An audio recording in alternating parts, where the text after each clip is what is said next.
بسم اللہ الرحمن الرحیم۔ دی اسپائڈر اسلامی کے پیارے ناظرین، خواتین و حضرات، السلام علیکم۔ اسم العدل کے خواص۔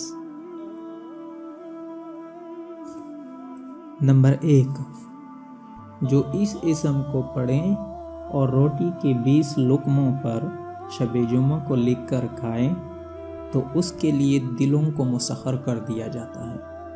سبحان اللہ۔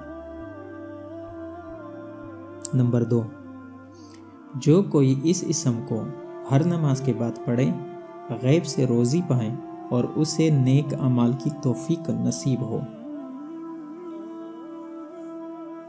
نمبر 3، جو کوئی مغرب کی نماز کے بعد 1000 بار اس اسم مبارک کو پڑھے گا، آسمانی بلاؤں سے نجات پائے گا۔ نمبر 4، جو 5 وقت ہر نماز کے بعد 80 بار اس اسم کو پڑھ لیا کرے گا، وہ کسی کا محتاج نہ ہوگا۔